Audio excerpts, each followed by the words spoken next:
A very good afternoon, everyone. Thank you for joining us today for the International Conference on South Asia 2021 panel discussion. This International Conference on South Asia is the annual flagship event of the Institute of South Asian Studies, ISAS, at National University of Singapore. The topic of our discussion today, Five Fault Lines, Reflections on South Asian Frontiers, aims to understand and analyze the origins, legacies, and contemporary congealing of frontiers in South Asia. This year's conference is held in partnership with the Konrad Adenauer Stiftung, also known as KAS, Singapore. Before we proceed with the panel discussion, I would appreciate if you could mute your microphones and videos throughout the session.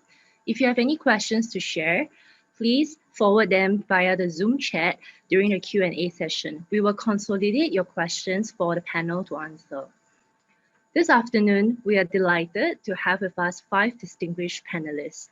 First, we have Ambassador Shivshankar Menon, Distinguished Visiting Fellow at ISAS, former National Security Advisor, and former Foreign Secretary of India.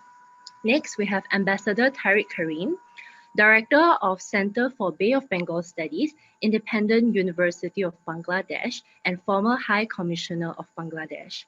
We also have with us Professor Ian Talbot, Professor in History of Modern South Asia at University of Southampton, UK. Next up, we have Professor Sarah Ansari, Professor in the Department of History from Royal Holloway, University of London, UK.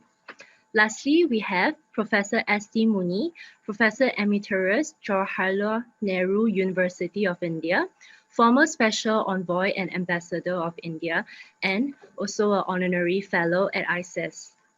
Chairing this session will be Professor Tan Ta Yong, President of ILNUS College and Deputy Chairman at ISAS. I will now invite Professor Raja Mohan, Director of ISAS, to give his welcome remarks. Professor Mohan, please. Thank you, Claudia. On behalf of the Institute of South Asian Studies, I'm really delighted to welcome all of you for this panel on 5 fault lines, reflections on South Asian frontiers. This is, to begin with, let me say that, look, we have a wonderful set of speakers and we have a very, promises to be a very stimulating conversation. So I'm not going to take too long. Just to welcome you all for this public panel. To begin with, a word on the ISAS, the Institute of South Asian Studies, was set up in 2004. Our mandate is to study contemporary South Asia. The focus of our work today is on 5 broad areas: politics and governance, trade and economics, international relations and security, and diaspora studies. As the interest in South Asia grows and the subcontinent's impact on the world continues to rise, our ambition for ISAS is to turn it into an important node in the global discourse on South Asian affairs, so that we bring together scholars from around the world, those who are working on South Asia, to be able to reflect on the changes that are taking place in the region. Today's panel is part of our annual international conference. It's a pity we are not able to do this in a physical form, but the digital domain has allowed us a wider reach across continents. It's also helped us, I think, connect with a large number of scholars working on South Asia and South Asia-related issues. So we are really excited with this conference and the kind of response we've gotten. We've chosen frontiers as the subject for this year's annual conference for 2 important reasons. No subject is so deeply structural, as well as felt powerfully on a daily basis in the subcontinent than the question of frontiers. India's continuing conflicts with Pakistan and China have been in the headlines in the last couple of years, and they're rarely away from the headlines.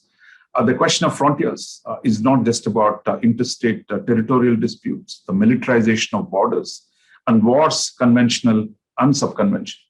The question of movement of people across the frontiers, the problems of defining citizenship, and to facilitate connectivity, these issues have always deeply animated the interstate relations of South Asia. And the nature of these frontiers has also changed depending on the kind of political outlook of the governments the governments of the day, the nature of the economic strategies that the countries have adopted, and the kind of political relationships that have existed between different ruling elites.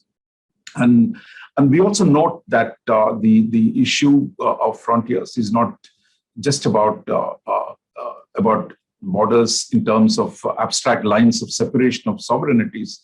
It's also about economics of resources on the frontiers, the challenges of shared exploitation. We've also seen in the last few years, as Asia rises, the prospects for trans-border mega projects like the Belt and Road Initiative and a whole range of other initiatives that have emerged that break through even seemingly insurmountable barriers like the Great Himalayas and the connectivity that is beginning to emerge uncontested in multiple ways. So we thought there are many dimensions of frontiers that we need to study today. The second reason why we chose to focus on the frontiers is the fact that we are approaching the 75th anniversary of the subcontinent's partition and independence.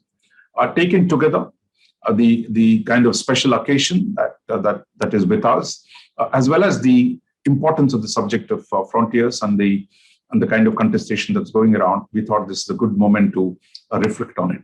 When we mention the 5 fault lines, we are talking about the Durand Line that separates Pakistan and Afghanistan. Those of you who are watching what's happening today in Afghanistan will note that what seemingly the tranquil situation out there for the last 20 years is going to undone quite quickly, and we're going to see quite a bit of action across the frontier. We also we also look at the Radcliffe Line, which divided the great provinces of Punjab and Bengal, and today the nature of those frontiers very different in Punjab and Bengal, but there they are. And then the contested lines in Kashmir involving India, Pakistan, and China, which are intensely militarized and continuing to be in a deeply militarized conflict that we've been seeing for some time. And then there is the McMahon Line that separates India and China and the Eastern Himalayas. That too has seen a significant action in recent times. We also, the final fault line we refer to, actually there's a set of them that separate Myanmar from India and China. The evolution of these frontiers continue to pose all kinds of issues for the region's international relations. So we're not going to go into the details of each of these lines today. Those will be taken up in a separate workshops. But the focus today is on the origins, the evolution, and the future direction of where these frontiers might go. Our panel includes, as you heard, scholars, scholar diplomats, historians, as well as practitioners. So it's going to be a very, very stimulating and attractive discussion in the next couple of hours. So before I hand over to Professor Tan to chair the session, let me thank Konrad Adenauer Stiftung. So basically, if you can actually see my... For supporting this project, we're really grateful for CAS for coming forward for this. I also want to thank all our ISAS team members who've really been working hard for the last few months to put this exciting panel and the annual conference together. So I'll stop here and welcome you again. And let's go to the great feast of ideas that awaits us in the next few minutes. Professor Tan, the floor is yours. Thank you, Professor Raja Mohan. First of all, good afternoon to everyone, and good morning to those of you who are dialing in from Europe and the UK. I want to thank ISAS for organizing this wonderful panel. And as Prof. Raja Mohan had explained earlier, the importance of the subject matter itself, plus the moment, the coming 75th anniversary of Indian independence, these are good reasons for us to be revisiting some of these very important themes that are being talked about all over the world, especially in South Asia, and on which ISAS would continue to do deep research on. Now, today's theme is on fault lines, but interchangeably, we have heard words like borders, boundaries, frontiers used, and I think it's useful for us to understand what do these terms mean? Do they mean the same? Are they interchangeable? especially in a South Asian context. And how did all these issues come about? What were the historical conditions that led to all these being creating intractable issues and problems in a South Asian context? And how have these problems evolved? And what are their continuing impact on society, on state, and on international relations? So our 5 speakers today will give us deep insights and analysis on all these themes that we've discussed.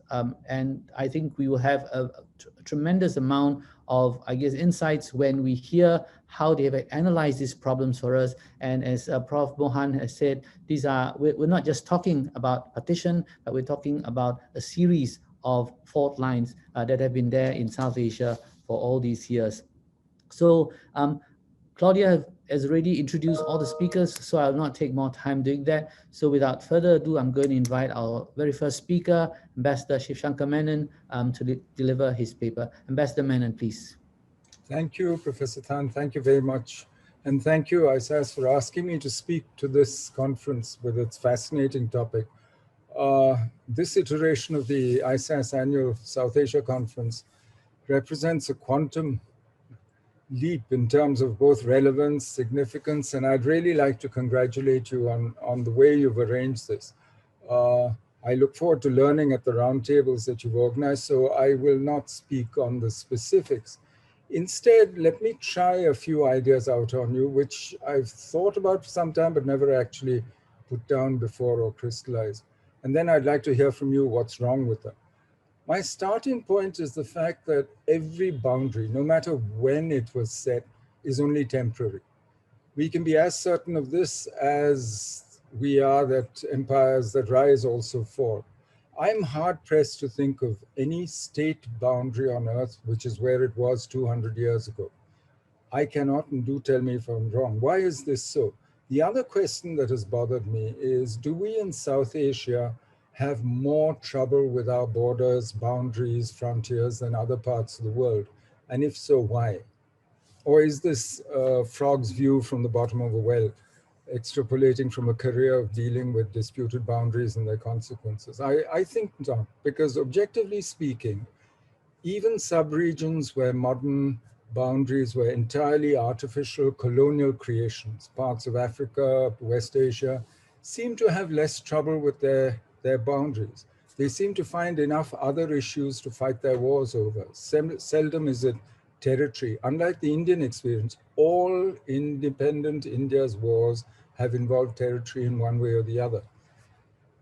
So my answer to these two questions is really twofold. One is, I think, the inheritance that we've had, and the other is our present situation in South Asia. And what I'd like to do is, after describing how I see it, to say what I think we should do about it. If you look at our inheritance in South Asia, theory, of course, draws a distinction between boundaries on the one hand and frontiers or borders on the other. A boundary is a line demarcated on the ground, drawn on a map. The frontier is an indeterminate zone at the edge of a territory, a zone where life shifts back and forth, a transition between two or more regions, cultures, peoples. And a frontier is thus fluid and shifts over time.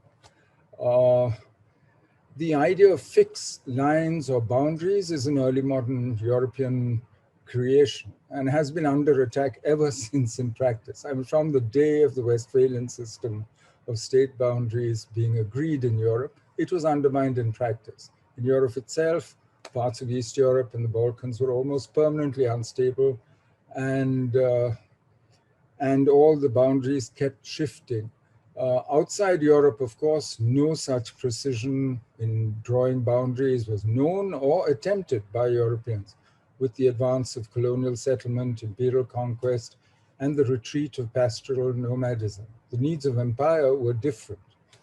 Other civilizations had a more practical approach to borders and boundaries, but let's not go into that.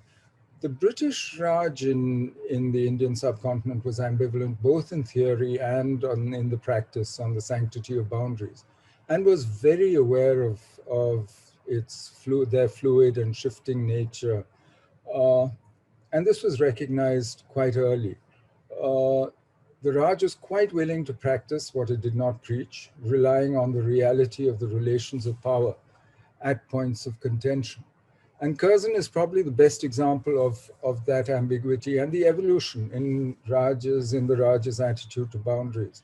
He marked in his person the transition. As Governor General in Calcutta, Curzon was full of mobile frontiers, plans to extend influence in Central Asia, Tibet, Iran, the Indian Ocean, besides upholding paramountcy over the princely states in India. But from London, as Foreign Secretary, he was busy drawing boundaries to make and unmake states in East Europe and demoting them to the status of protectorates. So the Raj essentially, both to the west and to the east, had different frontiers and boundaries. I mean, they had administrative boundaries, military boundaries, and strategic frontiers.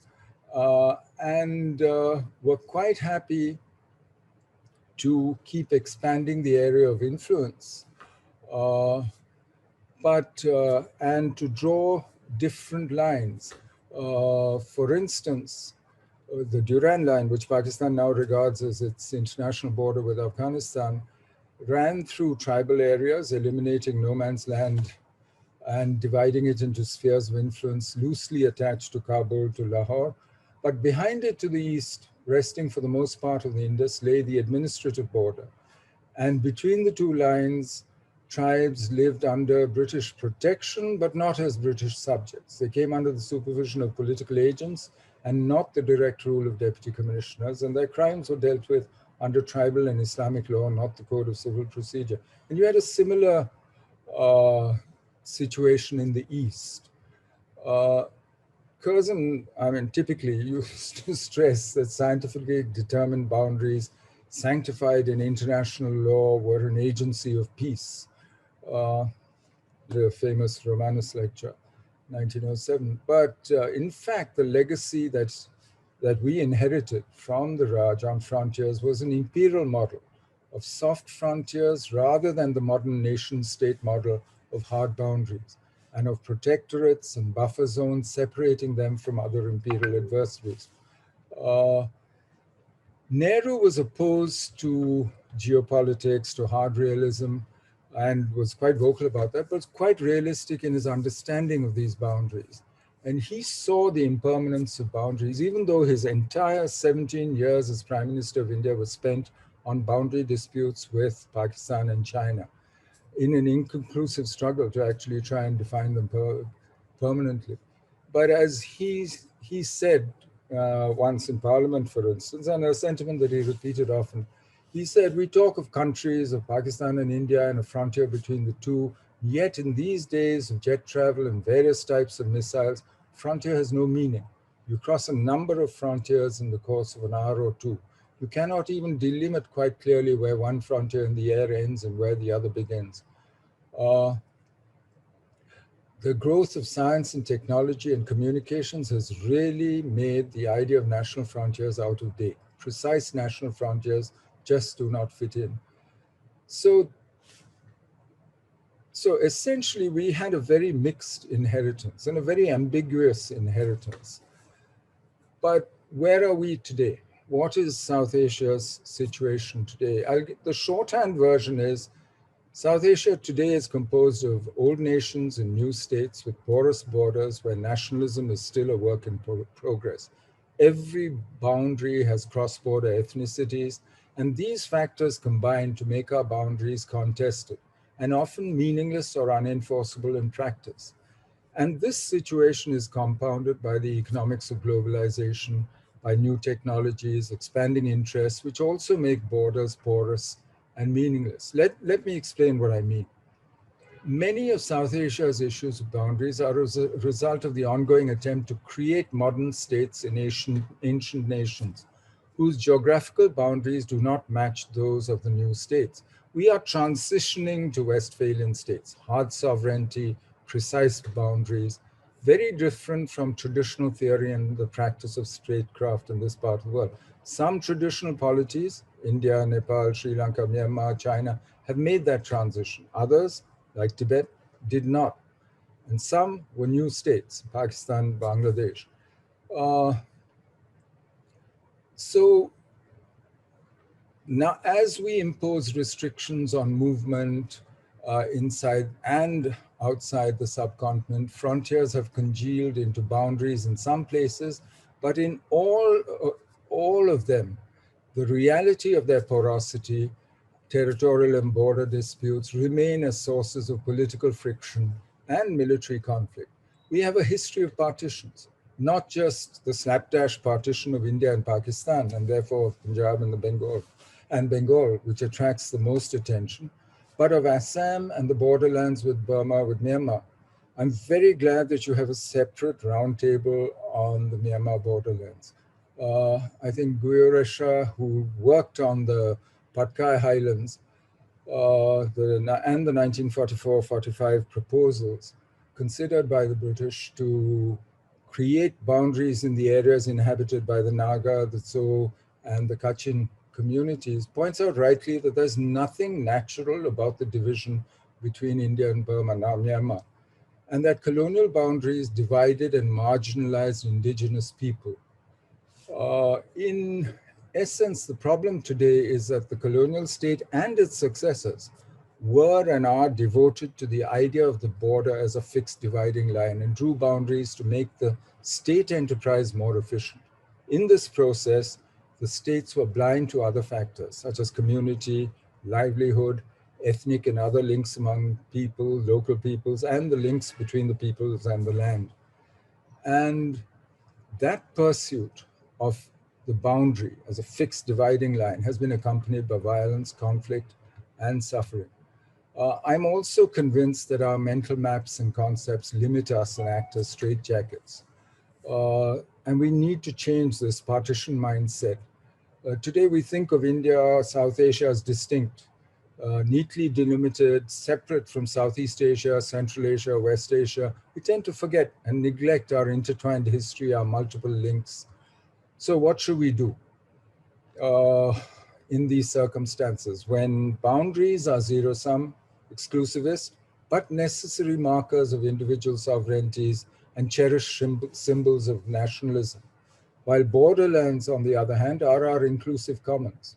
Do we choose to live the tragedy of the commons or the miracle of the commons? That, for me, is a choice. South Asian governments, drawing legitimacy from modern nationalism, argue that without hard defined boundaries, without borders policed by states, controlling immigration, criminal activities, state security would be imperiled.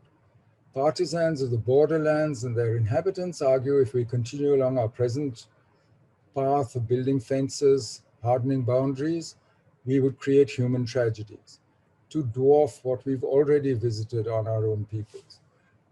And that therefore we should use it as commons in which people, goods, ideas flow, intermingle. My answer is to choose both. Build clear, mutually agreed boundaries where both sides work to police, control immigration, suppress criminal activities, but at the same time ensure that in aspects of people's livelihood, that same boundary is not an impediment. Using inland waterways, electric grids, road, rail, data connectivity, border huts, whatever. In other words, we should seek among ourselves in South Asia to make boundaries irrelevant without changing them. And this can be done. What about boundaries in adversarial relationships like those India has with China and Pakistan? I can hear some of you say, especially the Indians.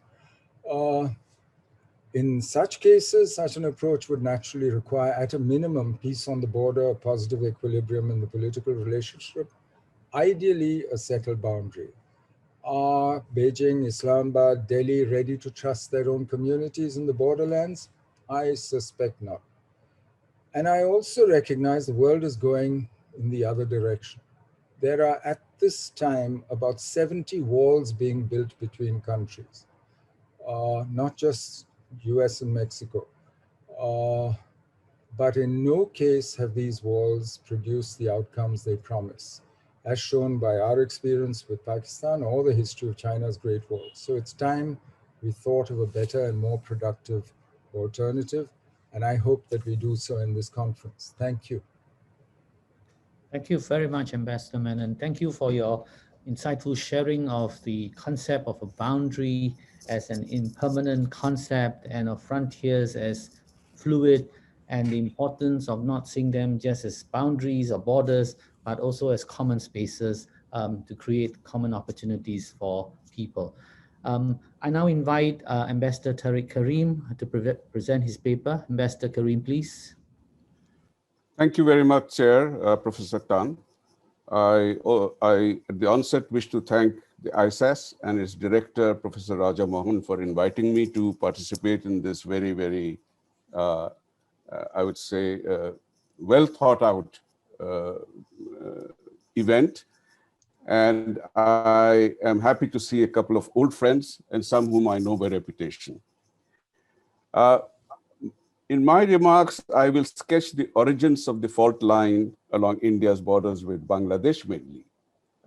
Maybe touch very little on the western borders, how it was resolved, but more importantly, what are the new fault lines that I see that have emerged? And these are not fault lines dealing with the boundaries, these are fault lines dealing with the frontiers, as my good friend Shiv Shankar Menon alluded to recently. These are fault lines within our minds, within our mindsets, which generate dynamics that spin out of control of politicians. The origins of the Radcliffe Line themselves have something to tell us. And I think one of the reasons we become prisoners of history is that we never look on history and learn from it.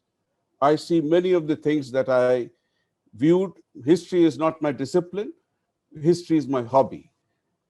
My career forced me to take deeper interest in the history of our region. And I started understanding a lot of things which helped me in finally working on the India-Bangladesh border itself. In the Radcliffe Line, I think basically we're talking, when we say partition of India, we basically mean partition of Bengal and Punjab. The other sub-partitions that Shankar Menon mentioned took place subsequently, but initially it was Bengal and Punjab. And I will deal more with the Bengal part. In Bengal, it was a repetition of history in 47. The first partition had taken place in 1905. And ostensibly, it was meant for administrative reasons, but it actually became a religion-based split. That was because of the nature of the communities, the religious communities who were concentrated where, as well as on the economic resources and who controlled what. Then after that, I think the partition of, after that landmark came the more egregious blow for disintegration, which was dealt by the India Act of 1935.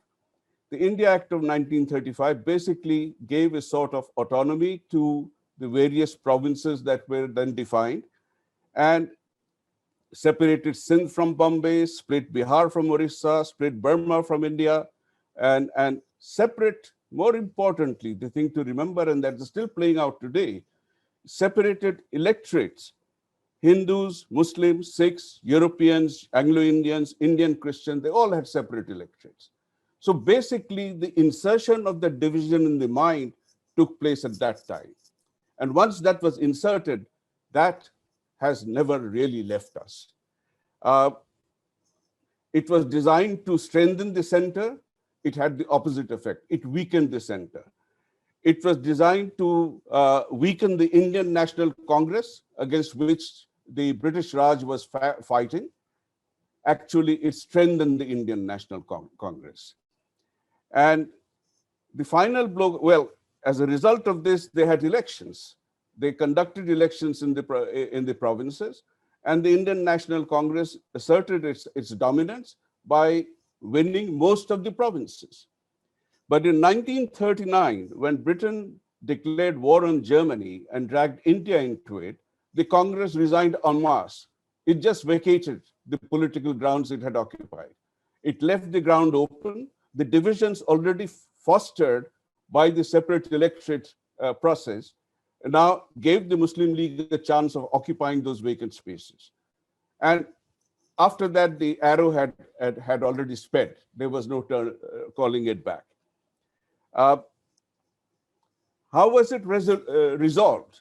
Basically, of the two fault lines, one still remains unresolved. The western frontiers are still as turbulent as they were in 47. What we have resolved is the eastern one, and here perhaps we need to look closely as how it could be resolved and why it was resolved. First, there were efforts in 1955 by the Noon-Nehru agreement, which basically dealt with the exchange of enclaves. We had peculiar creatures in this division drawn by the Radcliffe Line. Indian territories within what was East Pakistani or Pakistan territories within what was India. The populations basically became marooned, isolated, and stateless. Then the second major step which came place was after the birth of Bangladesh, when there was the Mujib-Indira Accord of 1974, which actually agreed on the principles of how the demarcation should take place. And that was in 1974. I personally believe that had Mujib not been assassinated in 1975, the protocol and the actual demarcation on the ground would probably have been completed. Then the politics between the two countries just went downhill. There were periods of upswing, but more downhill than upswings. There was an attempt in 1996 to address some of these issues. They did not get addressed because both governments were weak coalitions. Finally, in 2009, the initiative, it so happened there was an alignment of political stars on both sides.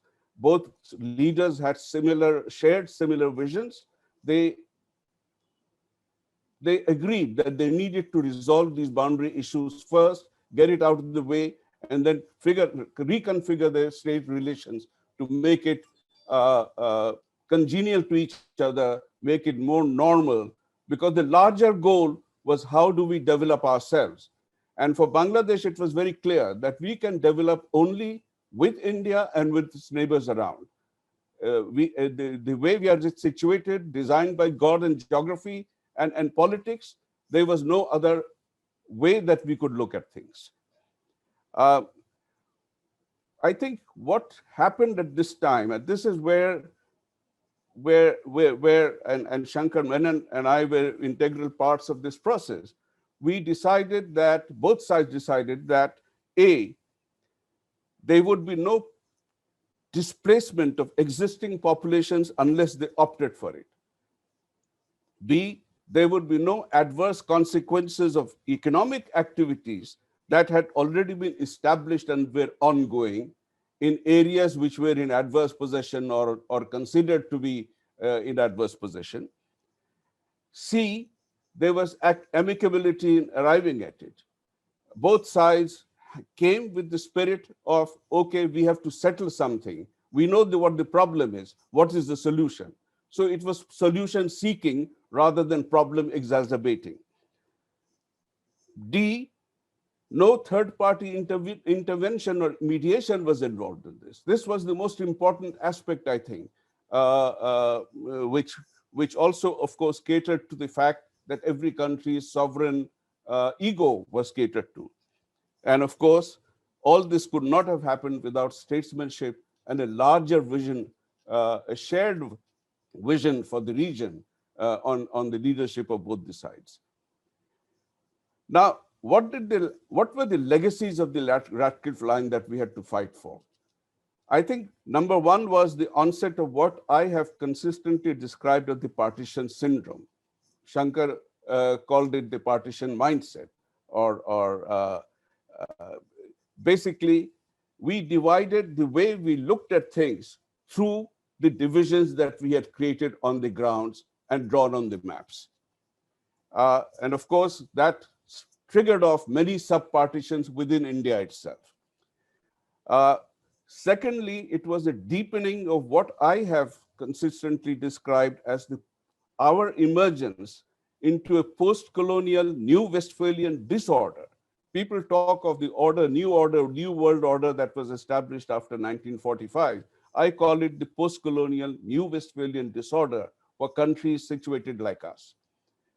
Number three, the Indian Constitution itself made partitions, sub-partitions, and disputes over religion, language, ethnicity, shared commons, water resources, etc., unresolvable. I have argued with friends recently, privately and publicly, that if the framers of the Indian Constitution were to reappear today miraculously, they would probably revisit that document they made and say, no, we should have made our commons, the waters, the ecosphere, the forestry, etc., a central federal subject, so that it could mediate in disputes between contesting parties. And how did this, I'll come now to the last point, because I think I'll be running out of time shortly. We've got to remember that in Bengal, the partition was much more egregious and much more harmful than people imagined. Bengal presidency, the British had 3 presidencies through which they administered colonial India: the Madras, the Bombay, and the Madras Bengal presidency. The Bengal presidency was the largest. It was also the most, it was the richest. It contributed to,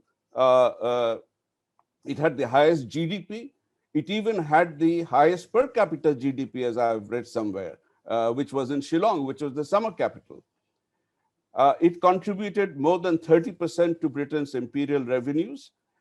It also, even before the British came in, I've read somewhere else that Bengal alone contributed 40% to global GDP. So it was an economically and ecologically integrated region, which basically where people had learned to live with each other, trade with each other, and trade with outsiders. It became, the Bay of Bengal itself became a staging post for many traders who came from far west traveling to the far east. And that testified, that actually contributed to Bengal's prosperity. When that was rent asunder, border lines were not just on the ground, they extended into the waters, the rivers were divided, the forestry was divided. We could not attend to any of these. Everything was completely disrupted. And in a sense, this became one of the poorest regions of the world thereafter. Now, I have always subscribed to a particular theory. You can call it, this is something very personal, that if we have environmental degradation and that is combined with depleting natural resources which leads to economic squabbles, then there will inevitably be human conflict. And if we look at how this has happened, it will be very evident. In 1947, the population of India was 361 million. That of Pakistan, combined Pakistan, was 75 million. Today, India is 1.3 billion. Pakistan, former West Pakistan, is 216 million. Bangladesh, former East Pakistan, 165 million. All are still struggling for economic prosperity of the masses. Bangladesh perhaps has an edge over the other 2 segments of what was undivided India today.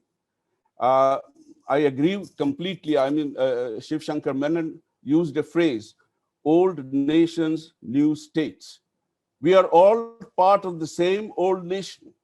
We've just made ourselves a new state where we created the divisions. We lack energy security. This is and because we used to have trading in electricity across the borders before partition, this ceased completely. If you don't, I mean, Europe is the biggest example. The European cooperation emerged from forming a cooperation on steel and coal and new energy. So the new Westphalian mindset is still in a state of severe mental turbulence. We are separate territories in terms of sovereignty, but we harbor a certain sense of bipolarity. This bipolarity is that, yes, we are separate. Nobody can encroach on my land, on my territory. They cannot, filch on my resources. But at the same time, I used to be part of the bigger picture. Why am I excluded from that bigger picture? And from that stems a lot of disputes, a lot of heartburning. Secondly, we many Ambassador, states. One minute, please. Thank you. Yeah, 1 minute. I'll wind up. Because of this bipolarity, we still react to each other. We can say that this is my internal affair, you hands off, but nothing is internal. The line between the internal and the external is very blurred and fuzzy.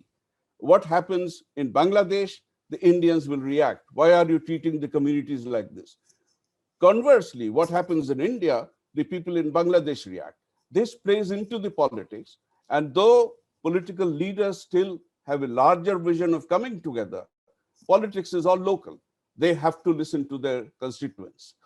So how do we go about it? I think we started off right.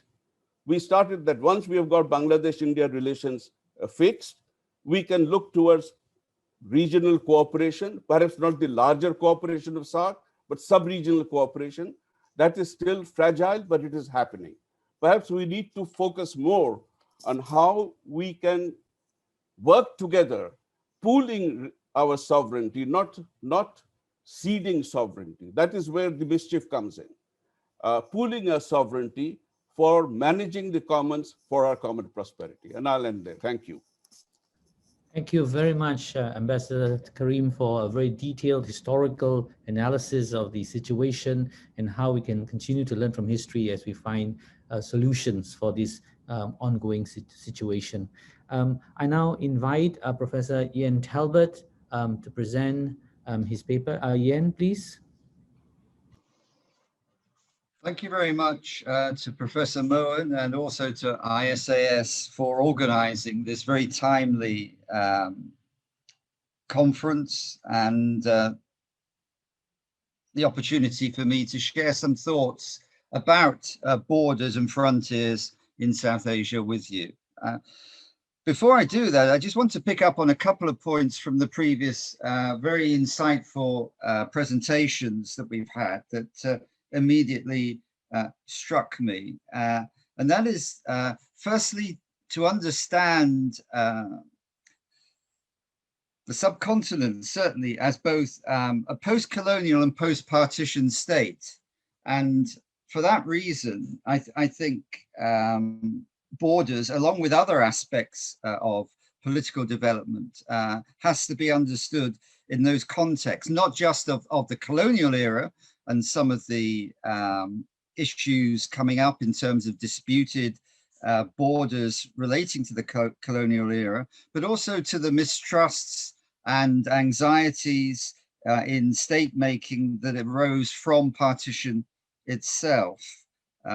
Sometimes people talk almost about a so-called fearful state in South Asia, and certainly the notion that there should be no more partitions, and that in itself impacts on how borders are viewed, and that I think is part of the issue in terms of why borders are so fraught in the South Asian context. Also, of course, there are other developments. The fact that the region is geostrategically significant.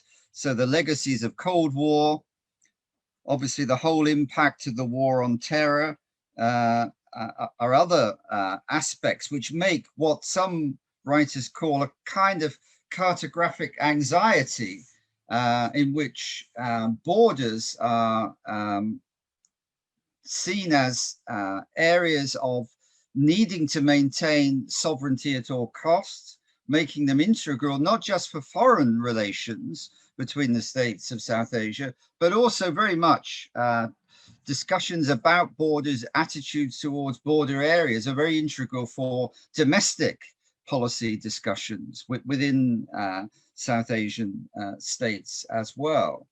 And of course, what we've seen in recent decades, certainly into the 21st century, is the what is often called the securitization of borders in South Asia, seen most obviously in the fencing, establishment of all the paraphernalia of security at the borders.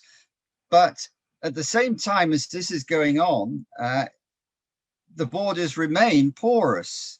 It's impossible for them not to be. And that, of course, goes back to the, I suppose, the long history of South Asia pre-colonial, that many of these areas where these borders have been sort of demarcated were actually areas of great social mobility. And to try and constrain them, even through securitization, it is never going to make them totally porous. And a lot of the work in borderland literature in recent years has been pointing out that very fact, not just as far as what often was seen as a post-partition softer border in Bengal, and the work of Van Schendel on this has sort of looked at borderlands, borderland people, and the impossibility of easily securitizing that border, but also very recent work which Ilyas Chatter has been doing on the Punjab border, the other border established by the Radcliffe Commission, has shown that certainly until the 1980s, that border was much more porous than perhaps it's sometimes been viewed in the past, and that people were going back and forth across that border, and in many senses disregarding the existence of the border, but also taking opportunities coming from a result of this new international border in the area. And that, of course, links in perhaps very much not just with the literature on the porous nature of some of these borders, but perhaps a way of rethinking borders and frontiers in South Asia, which has also been hinted at by some of the earlier presentations. Frontiers and borders are not just zones of conflict, though they often have been in South Asia, both conflict between states, but also conflict between states and indigenous populations who are transgressing that border. But also borders could be seen in the South Asian context, as in other contexts for that matter, as zones of exchange, areas where, because of both cultural similarities across them, but also long-term historical patterns of trade, these are areas which are actually possible as areas for exchange and for growth, as long as that is allowed by the states. When it's tried to be controlled by the states, then you get these zones of exchange still existing, and the work of Ilyas Chatter is very clear on that. But that trade is then illicit contraband trade, which continues across the border. It's not sort of licit trade, but it continues nonetheless. So I think that looking at the way in which borders are understood in the South Asian context, and the possibilities, picking up on the point about sort of, are these borders to be more porous in future and to be disregarded by states, although not redrawn in any way?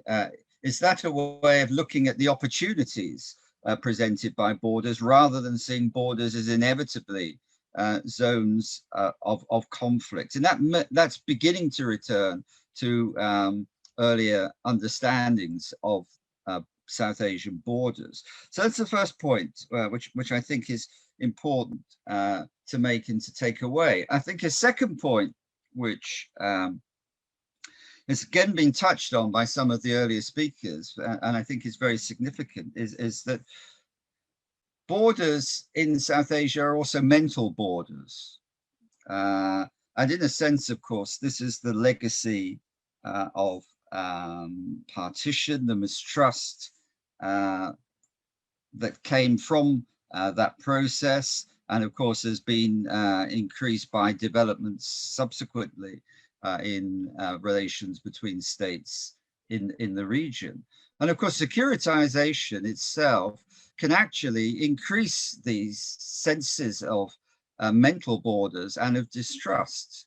There's been a lot of tension, as I'm sure people are aware, between Afghanistan and Pakistan, arising from Pakistan's attempts to fence parts of that border in recent times. So rather than resolving the issues of insecurity in the region, actually fencing borders may actually, in some senses, increase insecurities by raising tensions between neighboring states, by still not being totally able to prevent border crossings, which are seen as illegal in terms of smuggling, people smuggling, drug smuggling, and also, of course, in the Afghanistan, Pakistan sort of area of militant activity across the borders. So that the mere act of securitization may actually, in a sense, increase the original sources of mistrust, of mental boundaries between societies, between states that have really been a mark of the South Asian experience of bordering. And I think that is an important point that needs to be taken on board as far as looking to the future. Is securitization actually the way forward to end mistrust and to address some of the problems that the states see in these areas? Another point which I think really is important is to look at borders and frontiers certainly as not just peripheral regions, not only zones of exchange, but also, in a sense, they are areas, I think, that with their emphasis on cross-community cultural interactions often, that can feed into states' wider policies in terms of majorities, minorities. And in a way, I think this is again linked with the issue of mental borders. But borders themselves impact not just on the local populations, but on how other communities, as well as those local populations. So most of the work in borderland studies has been on how local populations have been affected by the state inscribing its sovereignty in these areas, which goes against the grain of long-term cultural interactions, which are suddenly disrupted.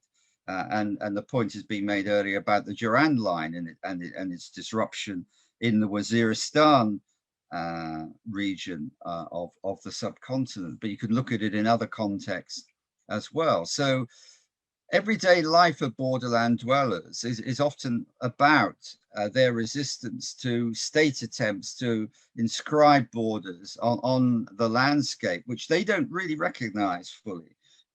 Because they have their local geographies and their relational geographies, which don't necessarily fit with the geography which is attempted to be inscribed. So that means, of course, that there's going to be complex, drawn-out processes in this making of a border on the ground.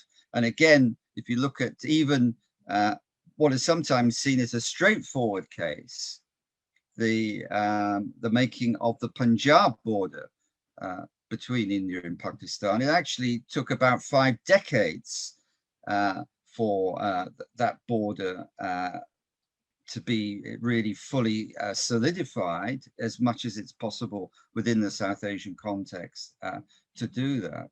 So I think that that's important then, that borders, in other words, what I'm saying are having a cultural and agency as well as an economic agency as hubs. And this cultural agency in itself can actually impact on the state much more widely and how the state views citizenship, how it views relations between majorities and minority populations, and whether it regards these as a threat or as a source of strength within its social cohesion.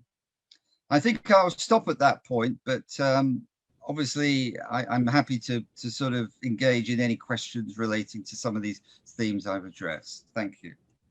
Thank you very much, Ian, for your very intriguing concepts of rethinking borders and how we need to see borders as opportunities, as area of opportunities, to think of mental borders, and also to see borders as providing agency, both in cultural and economic terms. I'm sure you're going to receive many questions because these are very interesting ways of thinking about borders in South Asia. Thank you. I'm now going to invite Professor Sara Ansari to present her paper. Professor Ansari, please. Thank you very much. And like previous speakers, I want to first of all thank ISIS and obviously Professor Menon and his colleagues, not just for organising this panel, but also the 5 round tables that will follow on. And I'm very grateful to them for inviting me to participate. I think that the people who've spoken before me have covered such a great deal and have made so many fantastic, I think, insightful points that what I'll try to do in the time available to me is simply maybe follow up on those points and reinforce them a little further. As I said, the speakers before me have highlighted both the historical complications as well as the present-day complexities involved in thinking about frontiers in a South Asian context. I think we've obviously been, it's been reinforced really just how far frontiers have been in practice, boundary zones really, in which political and perhaps also sometimes to a lesser extent maybe economic, social, cultural control fades or has faded away. So we're talking about zones where there have been shifts, more or less gradual, from control by one state to that of another state.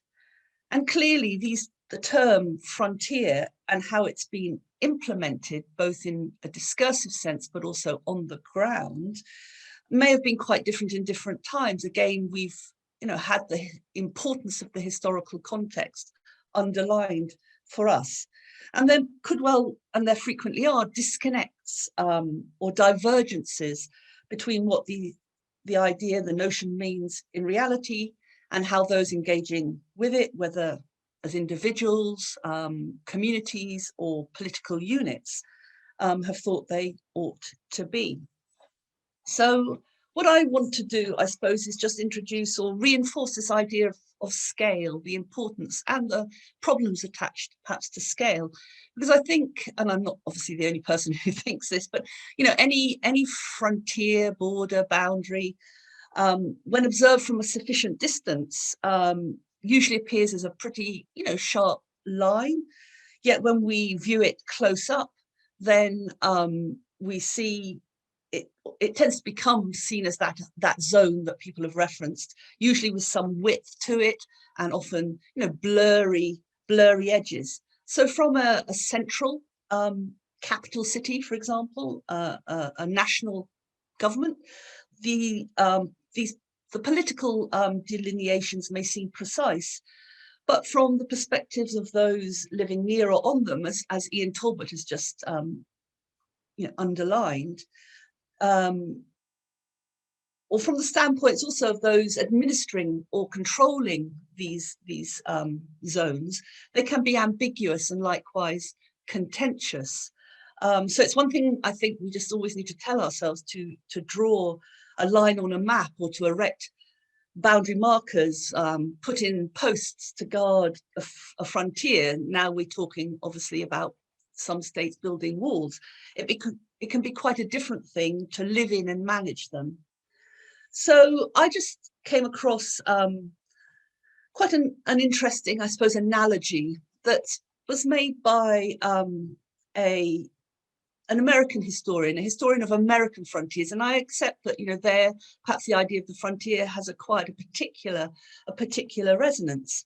But back in the late 1990s, Richard Slatter argued that perhaps we need to think of frontiers as membranes, really. Frontiers, like membranes, for him, are permeable and represent spaces through which things, whether these are people, material objects, ideas even, can and do cross. And moreover, membranes, again, much like frontiers, can be differentially permeable with respect to what exactly can pass through them and what is, I suppose, blocked. So their degree of permeability can often vary for opposite directions and different things. And membranes also, usefully maybe, have a similar element of thickness. When viewed from a distance, they, a bit like those kind of frontier lines on a map, may seem thin and precise, but when viewed close up, they also appear instead as zones. So I think by drawing this parallel, it reminds us maybe of how far frontiers in practice, and obviously those within the context of South Asia, are and have been constituted by interaction, often of several types at the same time, that can rapidly change with local circumstances. So such local, I suppose, variable volatility, while a characteristic of frontiers more broadly, could be considered particularly relevant to South Asia, whether we're talking about South Asia in historical terms or whether we're thinking about more contemporary developments, since movement across its various frontiers, its fault lines, as this panel has flagged up, as much as the cross-border movement denied by them, is a shared key element in the region's collective story. Now, let me just give perhaps an example or so of how I see this analogy maybe unfolding on the ground, so to speak. My own research focus is on the province of Sindh, so nowadays in Pakistan, but once part of Bombay Presidency up to 1936. So its frontier with India was finalized, let's say, drawn up back in 1947 as part of the broader cartographic division that we've already talked about, being undertaken by Radcliffe and his fellow Boundary Commission members. But as again has been pointed out, Sindh, unlike Punjab and Bengal, was not partitioned as such. But I would say in many ways the drawing of this new frontier, this boundary line between India and Pakistan, had a hugely negative impact on the province's relationship with neighbouring regions that were now in India. For instance, and I'm sure this resonates with, people, whichever particular, fault line frontier they are interested in. But, for instance, there were long established coastal trading communities, who operated around the rim, really, of the Arabian Sea, who found themselves cut off, or at least cut off to a great extent, from trading partners, markets that were now found on the other side of an international border. On the other hand, at a more, I suppose, well, in a different way, really, we've also found particular Rajput communities who carried on living in the main in border districts in Sindh, such as Tarpaka and Umakot, and who had traditionally intermarried with people, say, in Rajasthan or in Kutch, and they continued to do so following partition, despite visa controls or visa restrictions and periodic border tensions. So I suppose what I'm doing is reinforcing some of those points that Ian and before him, Ambassador Tariq was making about how much kind of movement there was across these seemingly closed frontiers after 1947. And until the India-Pakistan conflict of 1965, marriage parties could still cross the border unhindered, and marriages across that border still take place today, though the practicalities are much trickier than they used to be. And when tensions between Pakistan and India ratchet up, it's this community that suffers. as one woman interviewed in about 2020, so very recently, who was planning to move from India to Pakistan. When she got married, she explained, quote, "I made the choice to move to Pakistan because for my family and me, it's about marrying into a family we have known for years. It's the same culture," is what she said. In other words, as another woman put it, quote, "For people, either India or Pakistan is the enemy. For us, it is home, whether the maternal or the marital one." So for such communities as these that I've just been describing, who don't get talked about that much in relation to the fault lines and the frontiers that now crisscross, the subcontinent or South Asia more broadly, the frontier has made their lives much more complicated, but it hasn't completely removed the things that they share and value. And I think following on in that same sort of, I suppose, way, when I think of Sindh and I think of its frontier, its border with India, I also think about the watery border or frontier that is now, a big issue in terms of how, the two sides of this border relate with each other. I'm thinking about the fishermen, for instance, who inadvertently cross a border on the, Arabian Sea, that ends up with them being imprisoned sometimes for years on end in a foreign jail. So that's one point I want to make.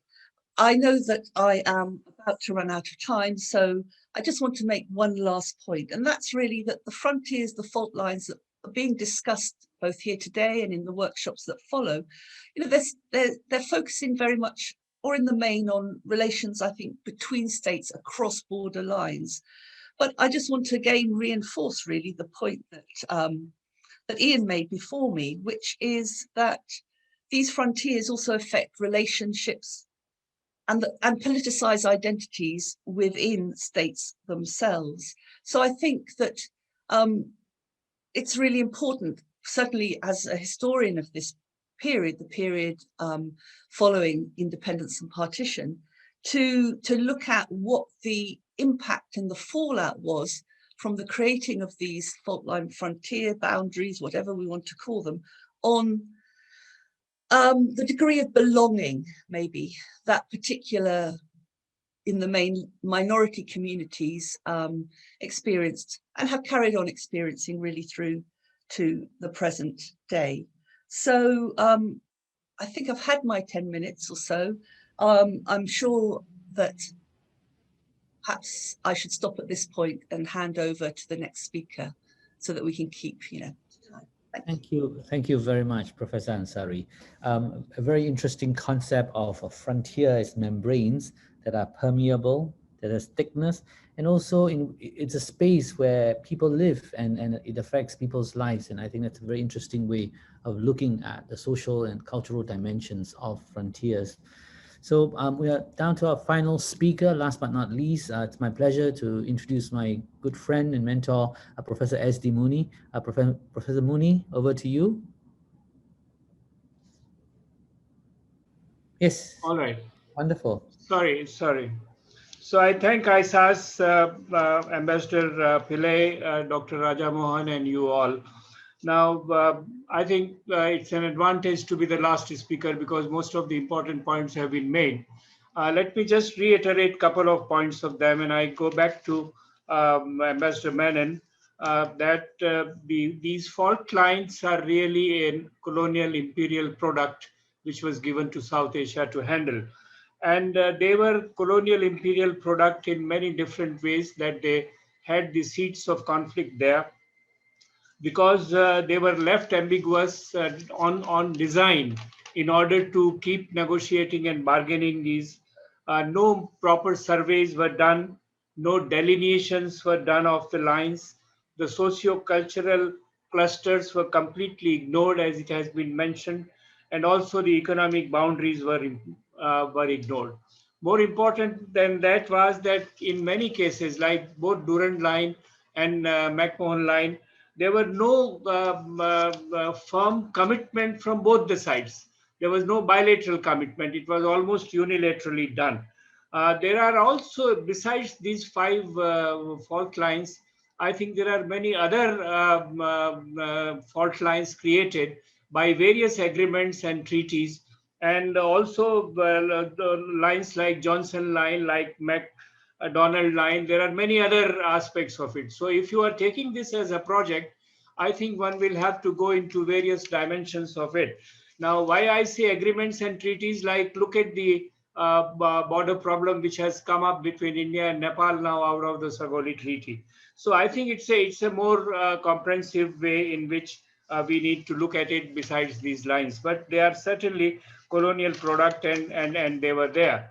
The second point I wish to underline is how India has gone about it.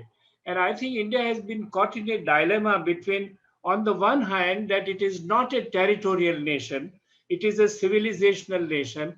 It has not been very stickler on the territories as it is, but at the same time, it has been almost a stickler on the inheritance as to what it was given. And that's why we see two very different approaches, one towards China and one towards Pakistan and many other neighbors.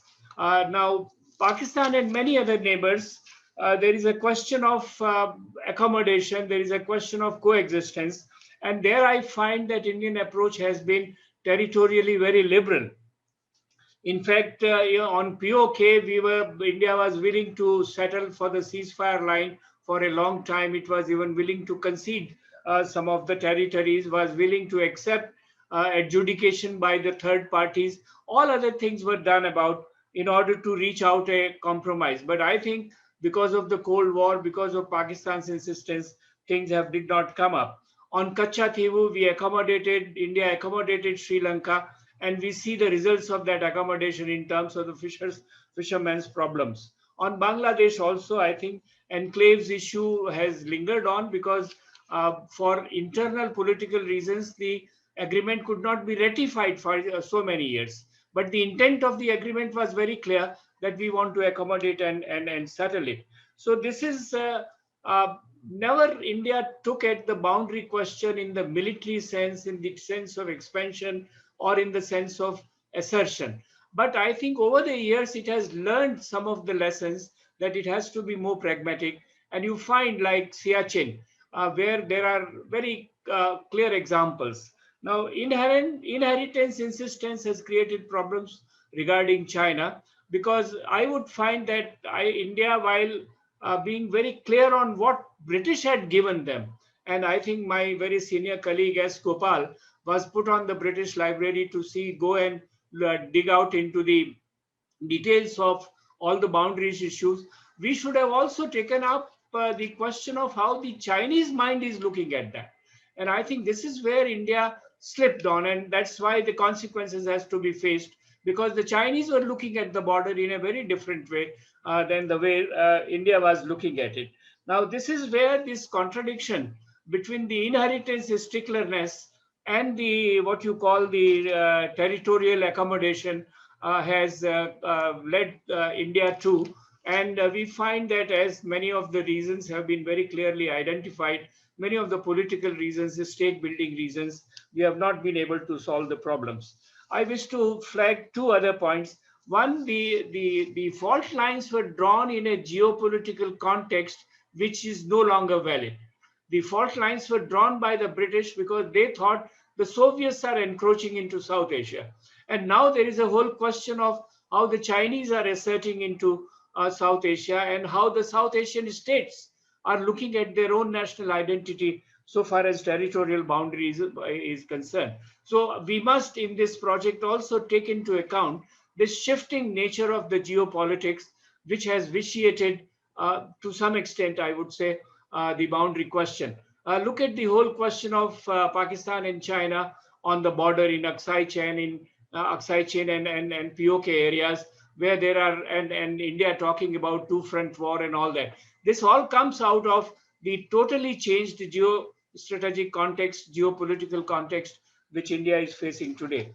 And the last point is that I think while we are looking at the territorial borders, we must also look at the maritime borders, which have equally, not only in terms of the fishermen issue, but also in terms of, say, Malacca Strait, in terms of Indonesia, in terms of Thailand. We have settled that boundary, but there are several issues which are very relevant. So when we look at the borders and the geopolitics, I think it is time that go beyond the land borders and include the maritime dimensions as well.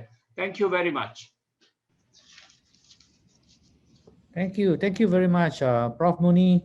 I think the points that you raise are very important in terms of helping us understand the ongoing issue of borders, how shifting geopolitics make things look different, how India views borders, and also reminding us the importance of maritime borders, not just of land borders.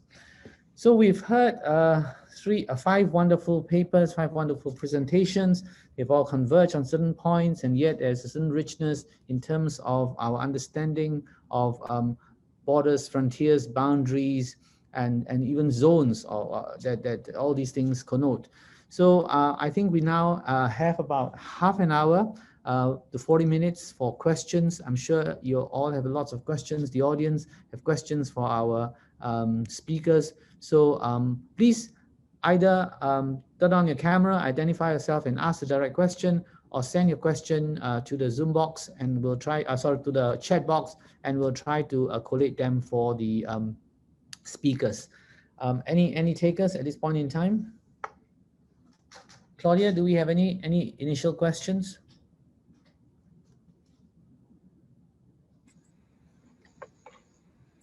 Can I request for the speakers to turn on their videos as well so that we can see all of you? Thank you. Hi, Professor Tan. We have some questions. We will send it to you in a minute. Okay, thank you. In the meantime, anybody, I have to toggle through a few pages because there are, I think, 4 pages. So if you want to speak up, just speak up, and I'll pick you up, I'm sure, on the camera. So I think you have a question, but you're on mute. I think I see your video, and I think you're wanting to ask a question. Is that correct, Mr. Mino? Yes. Yeah. So Okay. Go ahead, please. Okay. Yeah. So my question is that since we are in a Great Power transition, there's a transition of power from west to the east. And the way we saw so far as the historical trajectory of power is concerned, that 19th century, we saw that, yes, Britain was a hegemon so far as international politics is concerned. And then ultimately, now it was after Cold War, it was America. Okay. Now, so since we are witnessing a decline in the liberal democratic order in the entire world, and now the power transition is moving from west to the east, that is Asia. Now it's going to be an Asian century. Now my question is that now if we have these border disputes, we have water disputes, since Asia is already on a kind of a geopolitical, it's a kind of a tinderbox, like Afghanistan, what's happening in Afghanistan, what's happening in India, or what's happening in other states in Asia. So how do you think that if these issues will remain boiling, if these fault lines would remain boiling, so can we actually realize that, yes, 21st century is going to be an Asian century? That unless or until we won't put some mechanisms, or we won't put some dispute mechanisms in place, so that the people of Asia would realize that, yes, the transition of power has happened, and now, yes, Asia is going to lead forward in the 21st century. I guess your question is that can these border disputes or issues be resolved in a context of an Asian kind of power structure rather than to rely on Western interference? Is that the nature of your question? Right, definitely. Given that the geopolitics has shifted, maybe I'll ask Prof. Muni, since you spoke about changing geopolitics, and then I'm going to ask Ambassador Menon and maybe Tariq to see whether you can comment on this shifting of power from west to east, and what does this mean for resolution of border disputes. Prof. Muni? Well, I agree with the questioner that there cannot be any Asian century if border issues are not settled. Now, so far as Asian dispute mechanisms are concerned, there is no dearth of them. In fact, most of the countries bilaterally have evolved certain mechanisms of talking to each other. Unfortunate aspect of this is that they don't stick to these mechanisms. I mean, look at the CBMs between India and China. Look at the CBMs and various agreements on ceasefire and whatnot between India and Pakistan, but somehow they get violated for political exigencies. So unless you stick honestly to what commitments have been made, obviously you cannot reach these results. And unless the bigger powers, I would say for instance, China has a problem with some of the Asian countries, with Japan, with Vietnam, with India. Now, if these problems are not settled, then forget about the Asian sanctuary. These fault lines will continue to impinge upon us. Okay. Ambassador Menon? Let me be contrary. If you look at history, the American century was preceded by the European century and a half or so, roughly. And yet those were Europe's rise to dominance, hegemony, were precisely the 400 years of European war. I mean, the First World War was actually a European war. It took 2 world wars to destroy European hegemony. So you can have an Asian century and have boundary disputes and have wars and troubles, but it won't be pleasant for anybody. The question is, so for me at least, history doesn't prove that you must make peace before you have an Asian century.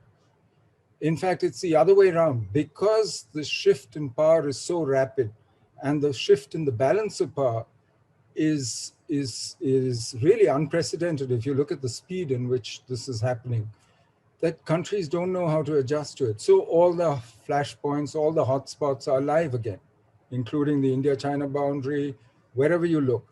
So actually the risk has gone up because of the power transition, but power transition can still happen with or without boundary disputes being settled, without, in fact, trouble is power transition makes conflict more likely and more dangerous. And that's the lesson of the European century and a half, of the American century. It's really, so for me, I'm sorry to be contrary, and it really takes a lot of nerve to contradict Professor Muni. But for me, that ideally, what Professor Muni says should happen, but I fear that that's not what history suggests. Ambassador Tariq, do you have any points to add to that? I think you're on mute. We can't hear you. Yeah. I agree to a great extent with what Shankar just said, that power transitions bring with them in their wake their own problems. In a sense, the power transition from the 19th to the 20th century brought its own problems into wake, which translated into these different problems. What's happening now, there is a transition taking place. Many look at it romantically, that we are on the cusp of the Asian century taking over. It will have its own teething, not just teething problems, it will have its own labor pains. Bangladesh itself, I have always said, it emerged, it was midwife, its birth was midwife by the Cold War, its early politics, well, at least the first 2 decades, was actually wet nursed by the Cold War. And that made a lot of things very, very difficult to handle. There were competing issues from outside interfering with what our aspirations were inside. I see now something similar, perhaps evolving, about to implode in our eastern neighbor in Myanmar. How is that going to affect us? We are very deeply concerned by it. We want stability there. We have 1 million refugees, which we can't afford to host, but we are hosting because we remember how we were the offshoot of a humongous refugee problem ourselves. So I think there is no simple answer to this. There has to be a spirit of, how would I say it, accommodation based on rationality rather than, acting impulsively based on emotions and egotism. Thank you. I have a question on open borders and whether open borders can be practical. And given what you've said, Sarah and Yen, maybe I'll pose the questions to both of you, whether open borders are practical. I mean, is it just something that is good conceptually, but they don't work? Either one of you, Yen or Sarah? Shall I start, Ian, or do you want to go start ahead? And I'll follow, Yeah. Sarah. I think, you know, that's a good question. I think obviously borders everywhere pose all sorts of practical issues.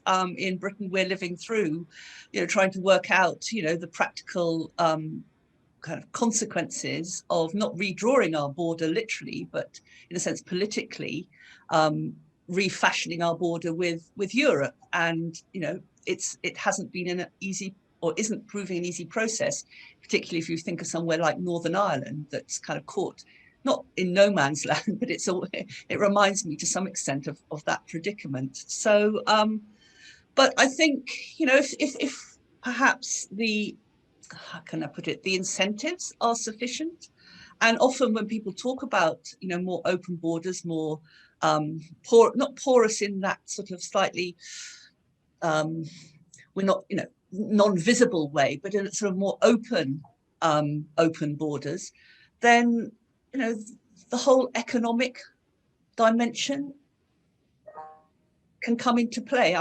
You know, the whole business of enlarging markets and in a sense aligning economic issues. I mean, I know I certainly, unlike a lot of the other people on this panel, I'm not in a position to kind of know in a way what the practical issues are that flow from this. But I think that one should keep thinking about this and keep looking for ways to encourage proactivity in this respect. I think most people want to carry on living wherever they are living now. They don't necessarily want to go and live across the border. They just want to have more contact, more constructive contact with whatever is happening.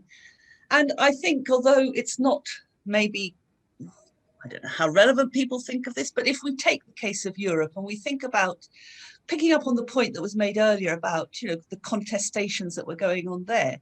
Clearly, if we take France and Germany and we think of that disputed territory, Alsace-Lorraine, and we think of the wars, you know, that Germany, you know, from, well, first of all as Prussia, but then later on as Germany, fought against France, which would be 75 years or so of friction. And yet today, those two countries are working together, you know, within the framework of the EU. So that's my thought, really. I think it's a big challenge, but big challenges need to be thought about seriously. So Ian, that's my thought. I don't know what you want to say.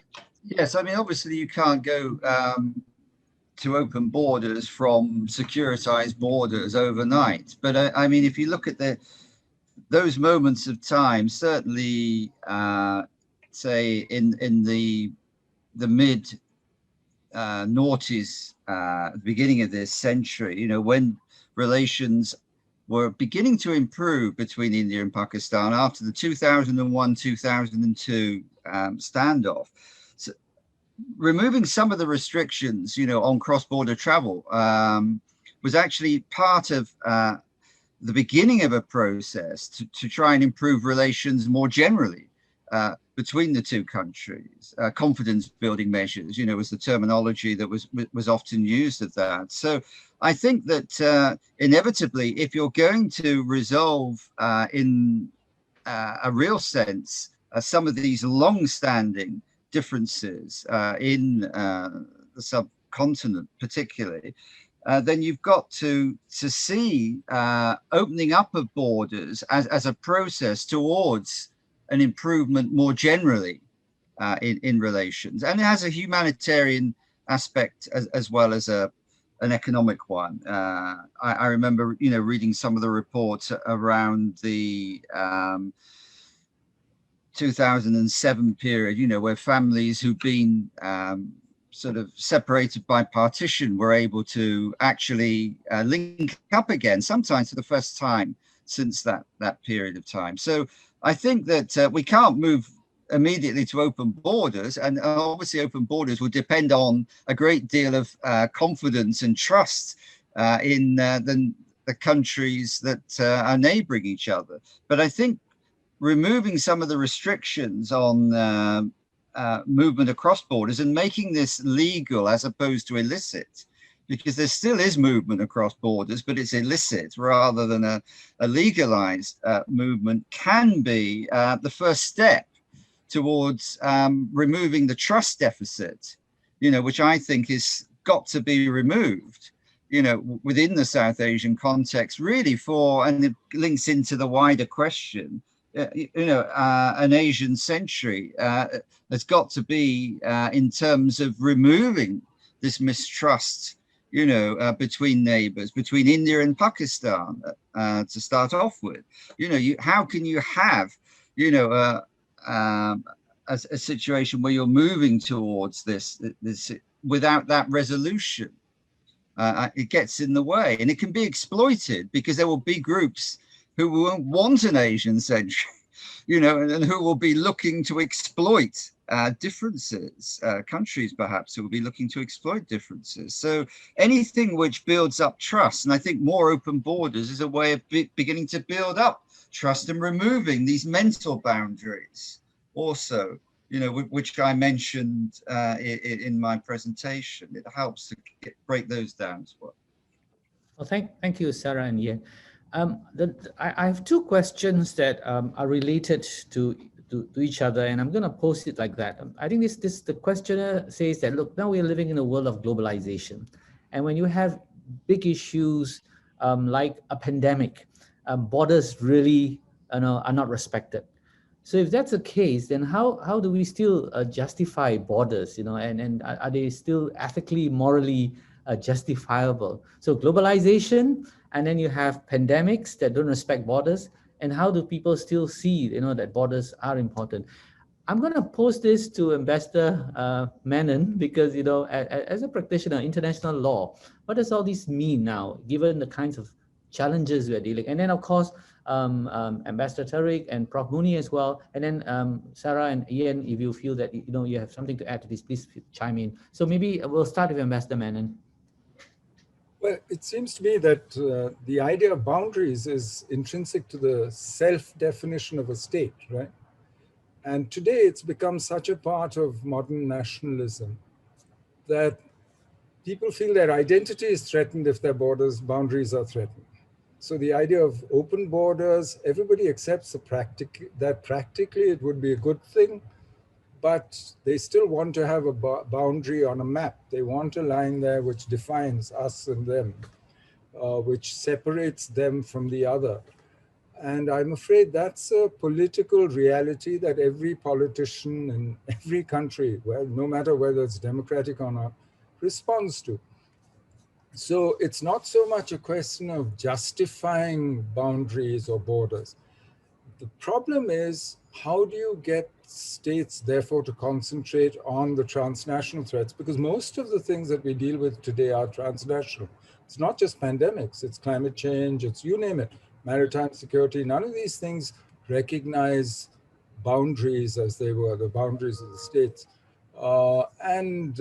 Technology itself has made these boundaries, borders, porous. So until I think, and most leaders will respond to what their domestic politics supports, rather than the abstract ideal of what might work best in the future. So until people stop feeling threatened by globalization, why do we see this move towards hyper-nationalism, towards much more emphasis on local politics? Because globalization to many people looks like a threat to their culture, to their identity. And you see already the reaction to an economic slowdown to the pandemic is everybody goes back to self-reliance, tending back towards forms of protectionism, tending towards autarky. It doesn't matter whether you're talking about the US, China, India, all the big economies are actually drawing inwards. So that's where borders and boundaries come from.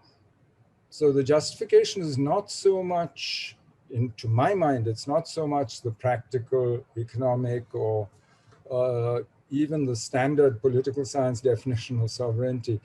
It's actually, it comes from this need to separate yourself from others and to define yourself. And that's what makes it so hard to deal with, what makes it politically sensitive and difficult to actually break through. Thank you, Ambassador. Ambassador Tariq? Yeah, just to add on to that, yes, I think what this pandemic did was that it totally made meaningless time and space that globalization had sort of engendered in all of us. It was a false sense of globalization in a sense. It brought into sharp conflict our sense of defining ourselves within contoured spaces, contoured artificially or geographically or through cultural lines being drawn. However, that doesn't mean that we are seeing the end of globalization. I see globalization now perhaps making us think harder through this reverse process of first withdrawing into ourselves, as understanding that there's something larger than myself out there, and maybe connecting with the immediate selves around you. So previously, the globalization process was, in a sense, largely top-down process, driven by the big powers, the economic giants. Now, I think it will be more a bottom-up process, where people will seek self-reliance, self-resilience first, then reach out, hopefully, that's my hope, I don't know whether it'll happen, reach out to neighbors to say, okay, we can't exist on our own in isolation. So we need to reestablish our value chains and our supply chains that were disrupted in the immediate neighborhood around us, and then expand. Perhaps that's the process it'll go to. But you know, the trust deficit, the point that was mentioned, I think that is a key factor.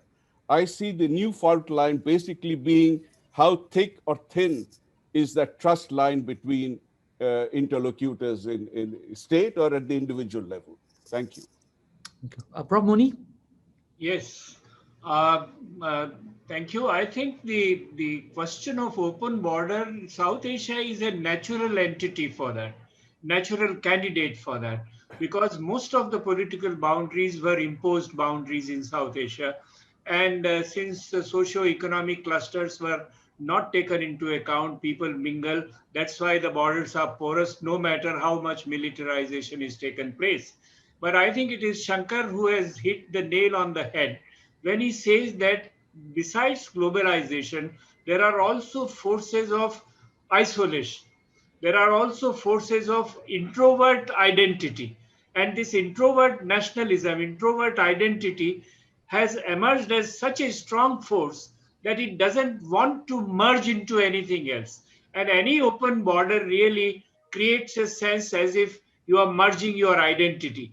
As a result of this, the economic benefits, the social benefits are being sacrificed to a very large extent. And I think this is an unfortunate development, but we have the contradictory trends of globalization on the one hand and isolation on the other. Thank you. Yen and Sarah, do you have anything to add? I would pick up on the point that Sarah made earlier about looking from the European experience here. I mean, it makes no sense at all economically for Brexit. And yet this sense of losing identity and needing to sort of look inward rather than look outward has been a driving factor in the politics in the UK since 2016.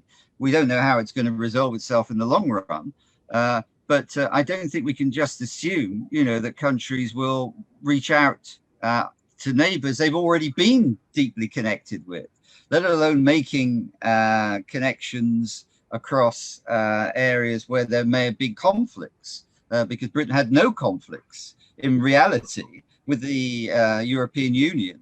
And yet this, what you could say, successful pooling of identities was ultimately rejected in the British case. I mean, I don't want to start making a lot of political points here, but I think that, you know, we can't just assume that the direction of travel is always one way, you know, and it may not be always that case. But there again, perhaps we're in a century also in which things are much more volatile than they have been previously, so that you can get shifts and switches back, perhaps, which are much more dramatic than has happened in the past. But I won't say any more on the Brexit issue. Sarah, anything from yeah, you? I'll only add one quick thought, which is, yes, when we've tended in the past to think about globalization, and when people have studied it, let's say at, you know, university level, and, you know, there's been sort of this idea, you know, where we're seeing the end, the decline, the demise of the nation state. But clearly, as others have said, you know, this is far from the case. And the contradictions between globalization and isolationism have really been exposed by the current pandemic, with, you know, quarantines on the one hand, vaccine diplomacy on the other. It's, I think, you know, 100 years down the line, it will be very interesting to see how historians, in a way, make sense of the importance and impact of the literally what we're living through at the moment. Yeah. Now, I know one or two of you in the audience would like to intervene, but I have a whole list of questions to go through, so I'm not going to call on you at this point in time, but let's run through the questions first, see whether we can cover those in time. There's a question about, I think it was Sarah who mentioned the Alsace-Lorraine experience, and somehow that border was resolved. But in contrast, in India, Pakistan, tussle over Kashmir remains alive still after 75 years. Is the answer to be found within the capacity of states to resolve internal problems pertaining to their own national identities, and not so much an international relations kind of thing in resolving border? In other words, it's the domestic issues more than anything else that is at play here. Any takers? So the contrast between, say, what happened in Europe and got resolved, and then the persistence of the Kashmir issue, for instance, in South Asia. So surely the cause is not just international relations, but there's something more than that.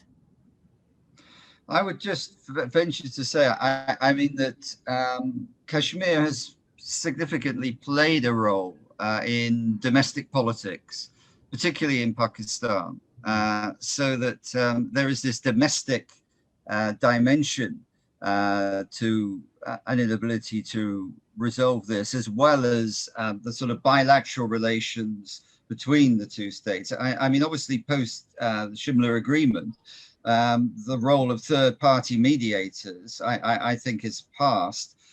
So it is a bilateral sort of resolution, which is an international relations one, but it has to operate within the contours of domestic politics, which may make this very, very difficult to resolve, because this issue plays such a significant role in the domestic discourse within Pakistan. And then, of course, there's also the issue always of not just the domestic discourse, but obviously the context of what is the role of important non-elected state actors, you know, in terms of their outlook relating to a resolution of this, and does it serve particular interest to maintain this as an unresolved issue? But these are all highly controversial sort of questions, you know, that need to be addressed. Moni? Yeah, I wonder if the Kashmir question, of course, is domestic political question, both in India and Pakistan. But in Pakistan, for instance, election after election, Kashmir is a non-issue.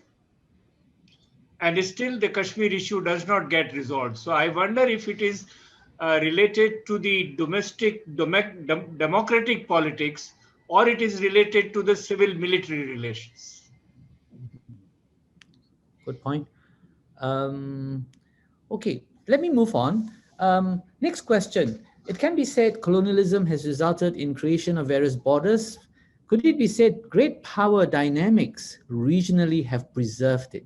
In other words, yes, these problems were created by the colonial power, but actually it was post-colonial great power dynamics that have preserved this in a way quite similar to the previous question, that these borders defy resolution because of great power interests, and therefore it's not easily resolved. Maybe maybe Ambassador Menon and then Prof. Muni. I see your hands. Yeah, Ambassador Menon, please. You know, for most of the Cold War, South Asia was a backwater. I mean, the main geopolitical fault line was in Europe, and the main killing fields of the Cold War were to the east and west of South Asia, but in Asia, I mean, Korea, Vietnam, etc. So I'm not sure that great power politics explains what happened in South Asia. Today, South Asia is close to the main fault line. I mean, now that the main geopolitical fault line is between China and the US, and much of that is being played out in maritime contestation through the Indo-Pacific. Yes, suddenly the US is courting Nepal to join the free and open Indo-Pacific. China is much more active, etc., in South Asia. So today, great power dynamics might have something to do with it. But my broad answer would be that no, we haven't got where we are because of great power dynamics. My answer would actually be state formation, because these are new states and they were in the process of hardening their borders, their boundaries, and securitizing the borders, as Professor Talbot pointed out. So I would actually look at domestic politics as the main driver of where we are today. But now, of course, great power politics has started playing a role. Prof. Muni? Well, permit me, Ambassador Menon, to differ slightly here with you, because I find that great power politics started impinging on the regional relations in the form of the Cold War. And this was after decolonization, despite the efforts. For instance, in 1953, India was seeking a solution, even with America's help, of India-Pakistan border on the basis of ceasefire line. But the Americans were not interested at that time. And in the present context today, I think POK issue has got mixed up with the Chinese assertion in Ladakh and Hong Kong.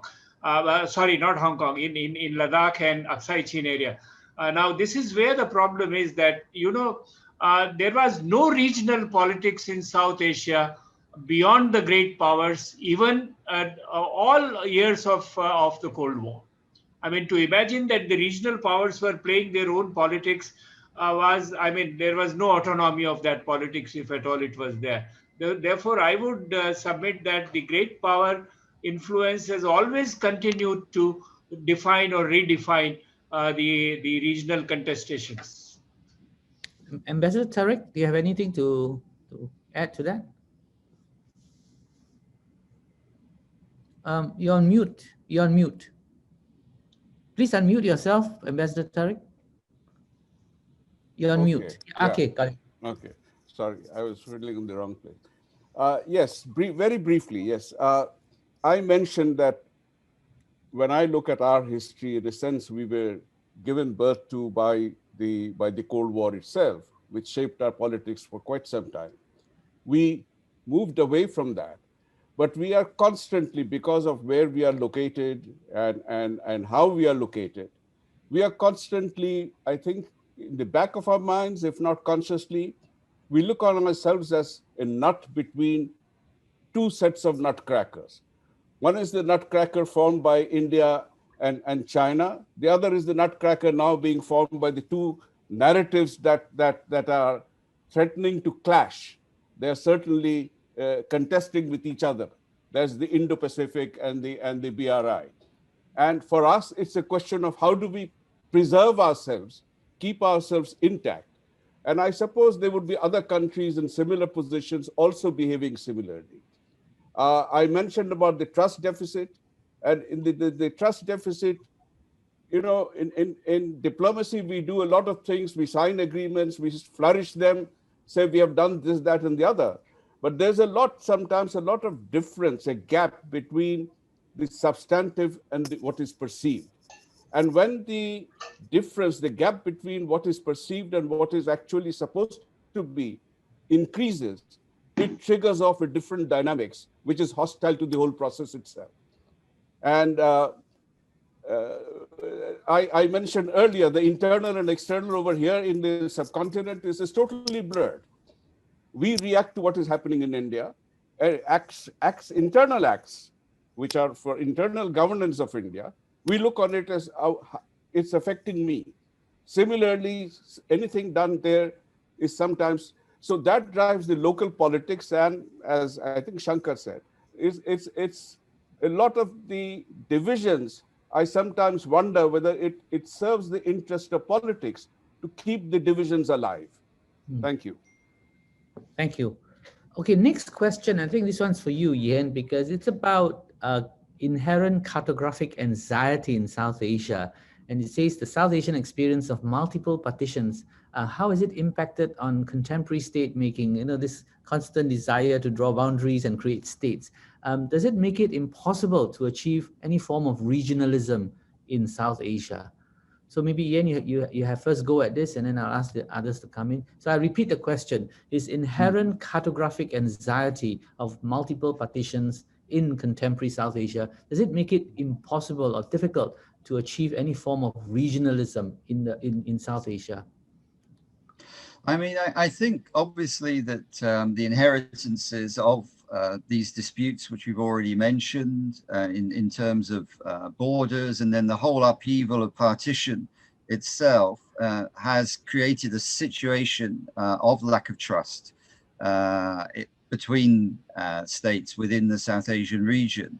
And without that, then one, you're not going to resolve ongoing disputes, but also there's the issue of, can you go beyond that and to think regionally?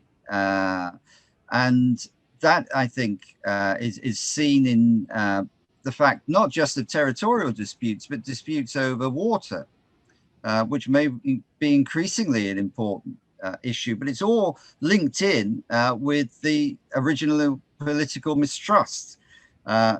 Many of the issues facing South Asia, we've already touched on this, going forward can only be addressed effectively regionally, related to climate change, related to issues of water, related perhaps even to climate change migration.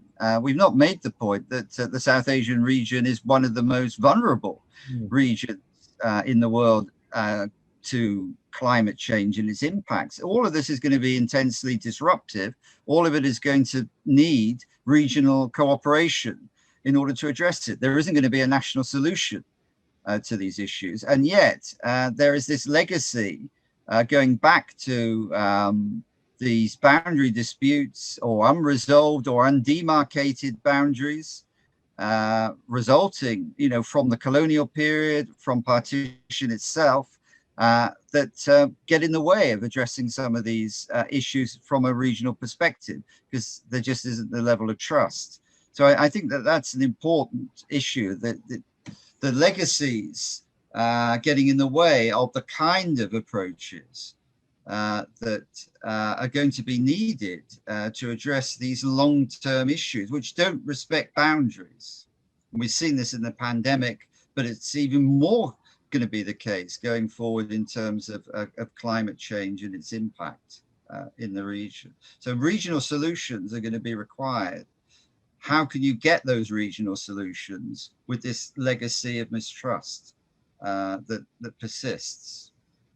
I'll leave it there because I can see that Ambassador Tariq. Tariq wants to come in. He's got his hand up. Ambassador Tariq. Yeah. Professor Ian Talbot just triggered something in my mind, and that's my first opening remark that I made, that or among my opening remarks, that when you have climate change taking place and you have depleting resources with more and more people clamoring for access to those resources, you have problems coming up. And for Bangladesh, you mentioned water, and that triggered me off, that for us, water is existential. And we are we are the lowest of the lower riparians in the major river systems of the Eastern Himalayas that flows into the Bay of Bengal. And already we have had problems with this with India before. We still continue to have problems. This also triggers the way people think. This triggers the domestic politics. And we tried to shift away, and Shankar and I worked very hard at it to try and do that, to shift away from water sharing, which basically means division of the spoils, into water management, which is what we used to do before the subcontinent was divided. However, while we seem to be making some progress towards it, around 2015, suddenly that stopped. And nobody wants to touch it. It's so toxic. Certainly, we keep talking about it, but there's no reciprocity. And I see this. Professor Yen mentioned about the displacements. Bangladesh could have, maybe in the next 20, 25 years, 20% of its population displaced. And I don't see this population walking across the Himalayas barefoot to seek shelter there in China or elsewhere. It's probably going to go every which way where it can, wherever there are porous borders. So in a sense, then that problem will no longer be Bangladesh's.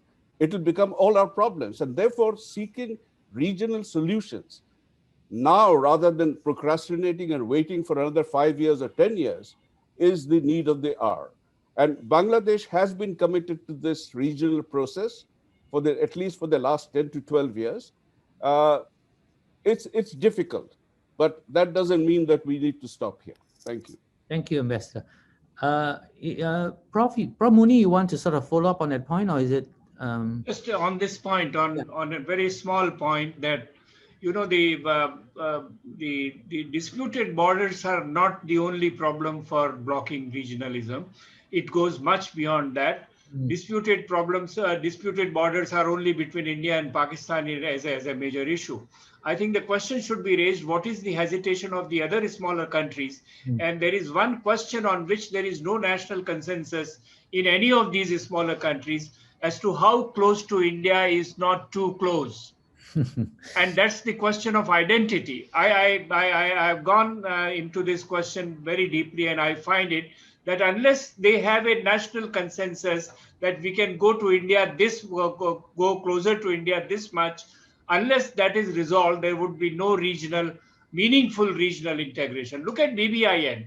I mean, Bhutan came up with a problem, then others are having a problem. Any small issue you take, somewhere unexpressed identity search is a real hurdle which comes in the regional integration. Well, I see Director Raja Mohan appearing on the screen, and that's a clear signal that I should try to wrap this up now. Well, it's 6 o'clock, and we've had 2 hours of very sort of useful insights, analysis, and also questions. There are a couple of questions which we've not been able to answer. Claudia has made note of them, and we'll try to send the answers to you in some other way, I mean, by email. So I beg your indulgence that we're not able to address all of it. So I just want to thank our 5 wonderful speakers for giving us such so much materials and ideas to think about on borders, frontiers, boundaries, and help us to think further about what all these mean, and I think grist to the mill of the workshops that are going to come from ICES in the months ahead. So thank you all, 5 speakers, and also all of you for participating in the discussion today. So I'm going to hand it back to Claudia. Is that to you? Yeah. Thanks. Thank you. Thank you, Professor Tan, for chairing the session, and all our 5 speakers for the engaging discussion. It is now my pleasure to invite Mr. Christian Ashler, Director of Political Dialogue Asia Program at the Konrad Adenauer Stiftung, Singapore, to deliver his closing remarks for the session. Mr. Ashler, please. Thank you so much, Claudia. Professor Raja Mohan, dear ladies and gentlemen, it was a very exciting discussion that we witnessed just now from my point of view. And as on behalf of Konrad Adenauer Foundation, Political Dialogue Asia, I'm really happy that we were able to support this roundtable today. There were a few references on Europe, on Germany and France in particular. And I can share with you that I was benefiting from this development in Europe, in the heart of Europe, growing up in the German-French border region. No refugee camps, no broad military presence, no borderline conflicts. It was a very peaceful youth that I experienced in this border region, and I could go to France whenever I wanted to taste the food, to visit the museums. And this is, of course, the experience that we as a German political foundation want to create in other regions in the world as well. We want to support this process. And this is the main motivation for us today to be a supporter of this event. Of course, we enjoy, in general, a wonderful cooperation with the Institute of South Asian Studies. But I was really very happy in particular to see that this year's international conference is focusing on the question of borders. And as I said, I'm very impressed with the presentations of the speakers. It was wonderful to see how we were able to build on the historical situation, on the historical developments, and then draw conclusions for the situation today when it comes to the challenges, but also when it comes to the opportunities. And even if the challenges are great and big, I think the whole discussion was carried also by some optimism, which was really great to see. It is not possible to really summarize all the aspects that were discussed just now, but I think it became quite clear that borderlines are not fixed. They change basically all the time if we look at it from an historical perspective, and that they are mainly, or at least partially, constructions in our mind. And I think it is very important what was suggested by many speakers, to look into the border regions from an economical point of view, from a social point of view, from a cultural point of view, and to make sure that these border regions in South Asia can prosper and not become zones of conflict and challenges. I think we are all looking forward to the publication that will come out of this conference, out of this roundtable, and I believe that this will be a very helpful publication to insert into the discussion, hopefully being able to share it with policymakers in South Asia, but also around the globe. Many speakers reference the Asian century that we are entering, and I think this makes it even more important that there will be some progress in the question of regional integration. Ambassador Karim has just pointed out the challenge of climate change, which is a huge one. We do have conflicts within South Asia and in the border regions. We have nuclear powers that are involved in these conflicts. And we definitely have to make some progress in order to avoid the experience that was also referenced, the European century, which was full of wars. As I said, my experience is a peaceful Europe, and I think this is something that has benefited us greatly, and that's why it's our core belief that South Asia will prosper from more regional integration, and I really, really hope that today's discussion was a step towards a more peaceful development in South Asia. So I would like to thank the chair for keeping the time, managing the questions, but also doing a wonderful job in giving the framework for this discussion today. I would like to thank our 5 speakers. I thoroughly enjoyed all presentations, and I think they were all very insightful and really gave us food for thought.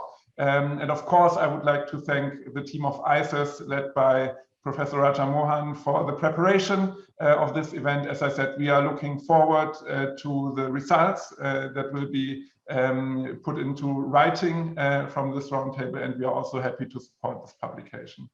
And with that, I would like to give it back to Claudia. Thank you so much. Thank you, Mr. Ashler. This brings us to a close for the panel discussion today. We want to thank all of you for your participation today, and we look forward to seeing you at more ISAS events in future. Thank you. Good evening, everyone. Thank you and goodbye.